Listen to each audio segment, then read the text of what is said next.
ganito ako dito ka from D, parang para lang ako nasa studio, no? Pero hindi ka from D, nandito ka sa loob ng payong o nasa silong ng payong para hindi mabasa. So tuloy-tuloy pa rin yung pamamasyal ko kasi yun nga, nandito na rin naman ako. Ano pa bang gagawin ko dito? Tara ka from D, gala tayo.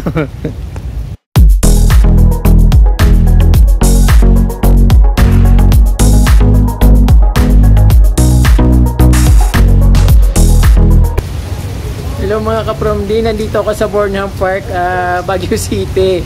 So grabe, hindi ako makalabas, hindi ako makapamasyal dito lang sa tabi. Gusto kong gumala pero hindi pwede, talagang parang signal number 3 yung ulan dito. Wala naman malakas lang pero yung ulan walang tigil, pang 2 araw na dito sa Baguio na walang tigil yung ulan, pero gusto pa rin namin marating yung mga lugar sana na papasyalan. Gusto ko kayong ipasyal ka from D, kaya lang ito sobrang lakas ng ulan, basang-basa na yung sapatos ko, basa na ako. So dito sana sa Burnham Park mamasyal kami, kaya lang ito papunta pala kami dito, sobrang ulan na. Ka-from D, kung bago lang po kayo sa aking channel, huwag niyo pong kalimutan mag-subscribe at pindutin po yung notification bell para updated po kayo sa aking mga bagong post. Ayun ka-from D, gusto kong ipakita pa rin sa inyo kahit na maulan, kahit na hirap akong gumala. So gusto ko pa rin iparating sa inyo kung saan ako nakakarating para sabay-sabay tayong namamasyal ka-from D. Ayan, salamat po ka-from D sa inyong pag-susubaybay. At ito, sana kahit na sobrang ulan, malakas ang ulan, magustuhan nyo pa rin yung mga pinapakita ko sa inyo. So dito sa Burnham Park, football field nandito. So kadalasan naman yung mga galing Manila dito palagi sa Burnham Park football field, sa ang tawag dito, sa Camp Janhay or Cap Janhay na ngayon, saka sa Mines View, Wright Park. Yung mga puntahan ng mga taga Manila na pupunta dito, or even na kahit sa mga taga saang lugar na pupunta sa Baguio, yun naman palagi ang mga pinupuntahan nila. So ayun nga, from D, papakita ko pa rin sa inyo kahit na medyo maulan, at parang hindi naman nasayang yung oras ko na pupunta dito kasi napakahirap pumunta dito, maraming requirements. So ayan, kaya ito dapat kahit na maulan, enjoy ko pa rin yung pamamasyal dito kasi sayang. Ayun nga ka-from D, kung nakikita nyo ba yung dito, football field, hindi kami makalakad sa kalsada kasi sobrang lakas ng ulan, paminsan-minsan umahangin din. So actually basang-basa na ako. So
ayan.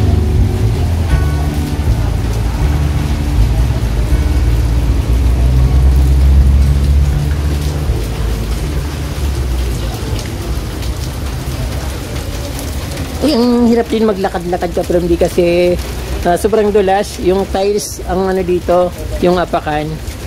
Nandito ko sa Sulibao Restaurant, Burnham Park football field, Baguio City.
Ito po yung Burnham Park ngayon. So sobrang lakas ng ulan, medyo humina ng konti. Pero yung nakikita niyo yung mga dito scenic, yung mga nagagandang mga bulaklak, yung actually yung yan po, bougainvillea na kulay purple, bougainvillea. Yan. At syempre yung mga dito, yung mga halaman na dahlia ito, siguro sa sobrang lakas ng ulan at medyo may kasamang malakas din na hangin, medyo nagkakatumbahan din. Ayan, ito yung isa sa favorite ko na dahlia, yung kulay orange. Ayan po.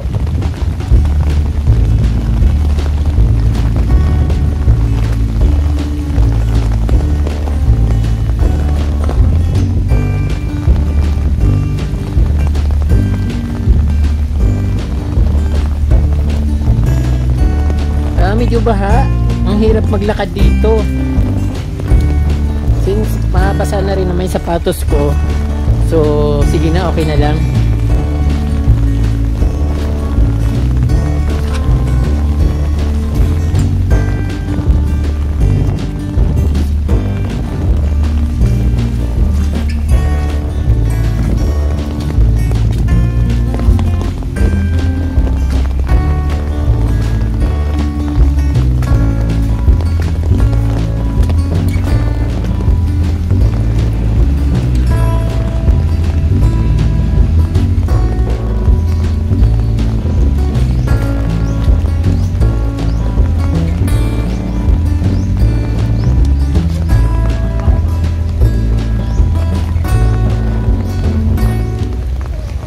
Mas maganda sanang tingnan yung kapag medyo maganda yung panahon.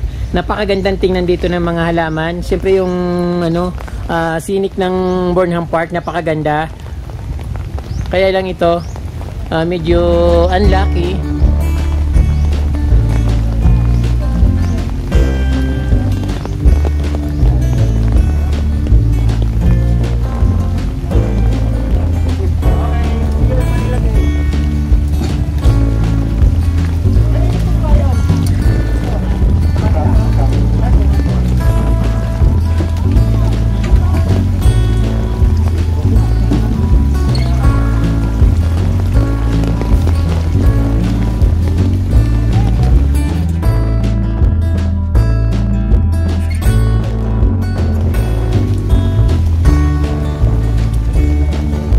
Mag-ikot-ikot lang ako dito.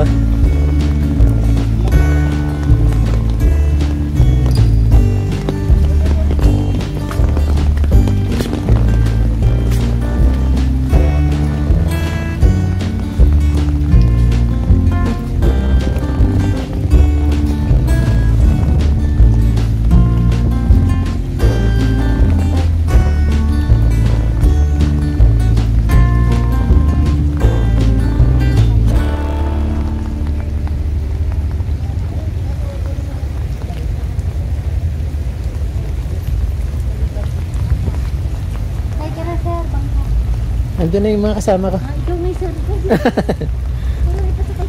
Saka na lang. At kapramde, ang ganda ng halaman dito. That time nag-uwi ako nito sa Manila. Kaya lang nung pagdating doon, hindi na siya, hindi na ganito yung kulay niya. Kulay green na siya. Hindi na siya kulay purple. So, parang pamilya siya ng kutsarita. Pero mas magandang tingnan ito kasi pino yung dahon niya.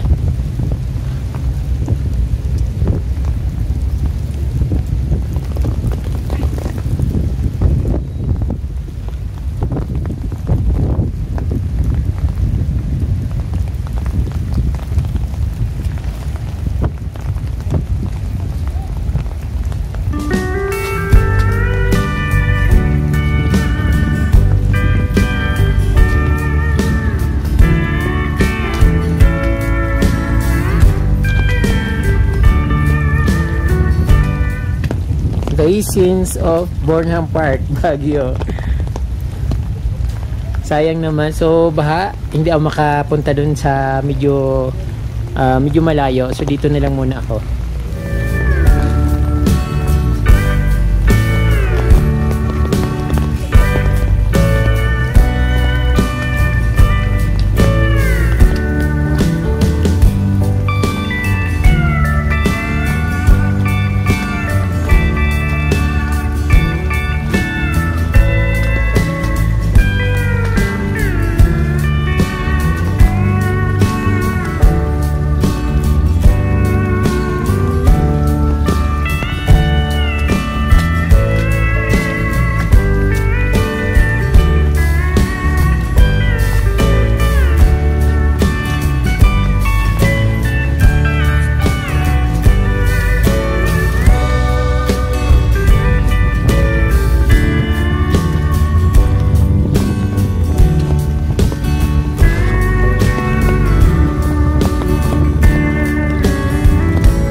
Ganito ako, ganito ako dito ka from D, parang para lang ako nasa studio, no.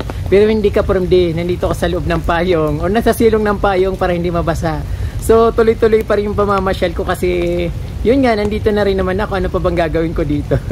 Tara ka from D, gala tayo.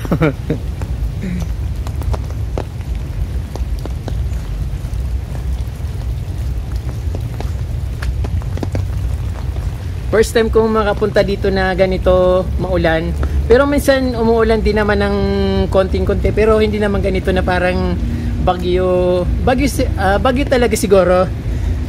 Hindi, wala lang akong balita kung anong nangyayari kasi hirap din ang internet dito na puputol-putol. Kaya nakakatamad din open kung ano yung mga balita sa ating kapaligiran.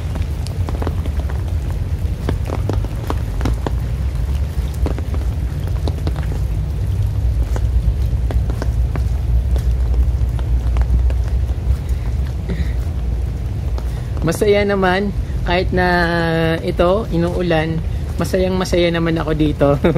Kahit na nag-iisa, joke, marami akong kasama ka from D, kaya lang siyempre pag gumagala ako, nag-iisa lang naman ako. Very private kasi sila, ayaw nilang magpakita sa video, kaya iniiwasan ko rin yung mga ganon, yung mga privacy ng ibang tao. So ayaw ko mang tututok sa mga tao. So ito na medyo nakarating na ako dito sa medyo ayun sa overlooking ng Burnham Lake. Hindi ako makapunta sa dito na lang sa taas kaya hindi ko lang alam kung sarado. Hindi ako makapunta doon sa bahay, oh. Gusto ko sanang ipa-view sa inyo yung pinaka overview ng ng mismong Burnham Lake. Pero pansin pa rin mga kaprondi yung mga magagandang halaman dito kasi siyempre yun naman talagang pinupuntahan dito, yung ganda, yung weather condition ba, yung lamig. Pangalawa na lang yung mga halaman. So pinaka tourist attraction dito kaprondi yung yung lamig, yung nalalanghap na lamig dito kasi very natural. At syempre yung mga yung mga garden na mga halaman na naggagandahan.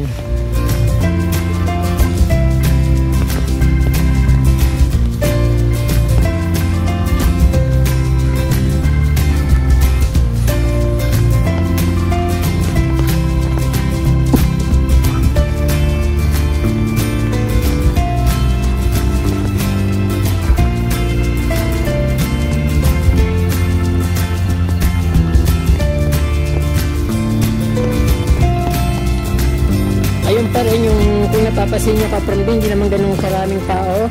Parang mabibilang lang sa daliri yung mga turista dito, lalo na ang lakas ng ulan. Siguro kung mayroon may mga turistang pumunta, siguro nasa loob lang sila ng mga kanilang tinutuluyan na hotel or transient house.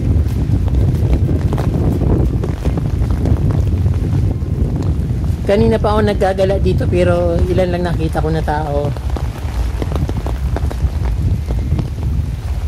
Napakadalang at ayun nga, pero masarap sanang magala lalo pag ganitong ganitong lugar habang wala yung mga napakaraming tao.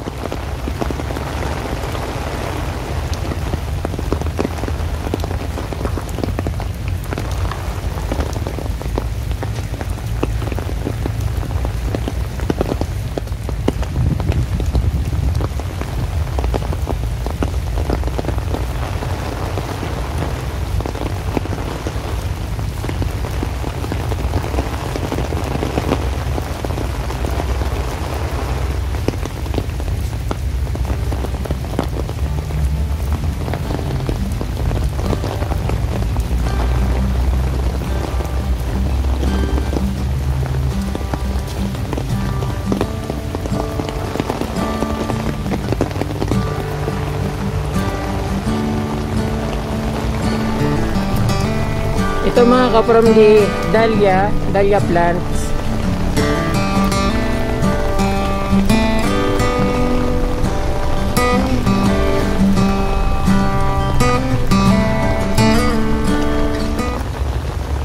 So, ang gaganda. Kaya lang na overwatering na yata ito. Katulad nito, napakaganda niya.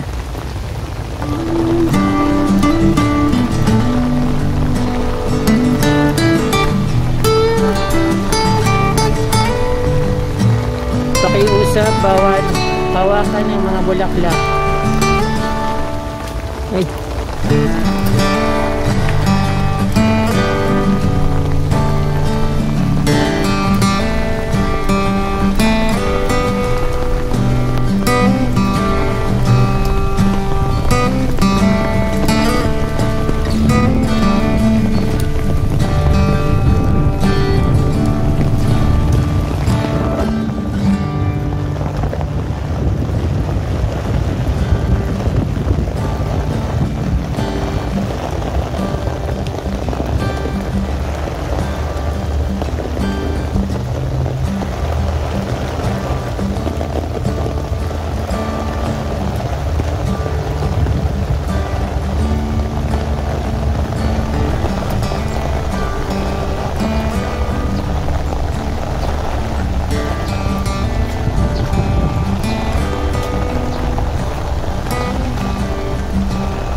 Sobrang lakas ng ulan. So pabalik na ako dun sa pinanggalingan ko, nandun sa mga kasama ko, baka hinahanap nila ako.